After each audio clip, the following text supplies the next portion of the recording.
Side రమ్మా అమ్మ, మీరు సైడ్ రండి.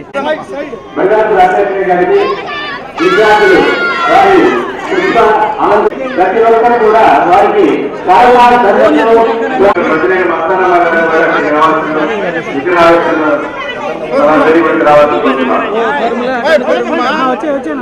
ఈరోజు ఇక్కడ మన ఆహ్వానాన్ని మంచి విచ్చేసినటువంటి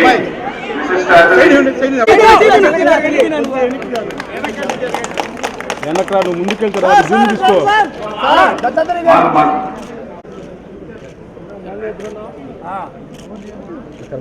జ్యోతిరాపురి వాయుద్రానికి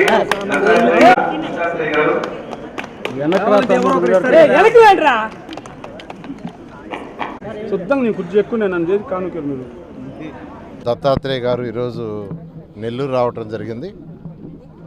నెల్లూరులో గౌరవనీయమైన మాజీ ఉపరాష్ట్రపతి వెంకయ్యనాయుడు గారి యొక్క మనోడు రిసెప్షన్లో పాల్గొని అక్కడ నుంచి యాక్చువల్గా ఈరోజు జ్యోతి పులే యొక్క విగ్రహాన్ని ఆవిష్కరించడానికి ఈ యొక్క ఎన్నో డివిజన్ ఇది 6వ డివిజన్లో వైవిఎం స్కూల్ ఆవరణలో యాక్చువల్గా విగ్రహాన్ని ఈరోజు ఆవిష్కరించారు. దాంట్లో వారితో నేను కూడా పాల్గొన్నాను. బీసీ నాయకులు అందరూ కలిసి యాక్చువల్గా ఈ విగ్రహాన్ని ఏర్పాటు చేశారు. ఈరోజు భారతదేశంలో అసలు మహిళలు చదువుకోవాలనే దీన్ని తీసుకొచ్చింది జ్యోతి పులే గారి యొక్క సతీమణి. అంతకుముందు లేదు. ఫస్ట్ మహిళలకంటూ ఒక స్కూలు పెట్టి విద్యని స్టార్ట్ చేసింది. అదేవిధంగా బడుగు వర్గాలు అంటరానితనం వాళ్ళు దానికోసం ఎంతో పోరాడారు వాళ్ళు. ఆ స్ఫూర్తిని ఈరోజు భారతదేశంలో అనేక రాష్ట్రాలు యాక్చువల్గా అనేక చట్టాలు చేసినాయి.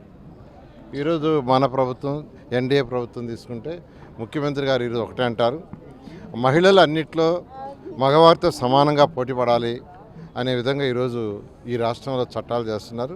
ఖచ్చితంగా ఈ యొక్క స్ఫూర్తి ఏదైతే ఆ రోజు జ్యోతి పులే గారి యొక్క స్ఫూర్తితో ఈరోజు ఖచ్చితంగా మనం పేదలు, నిరుపేదలు, బడుగులకు ఎవరైతే బీసీలు ఉన్నారో వాళ్ళందరికీ ఈ యొక్క ప్రభుత్వం అండగా ఉంటుంది. Thank you.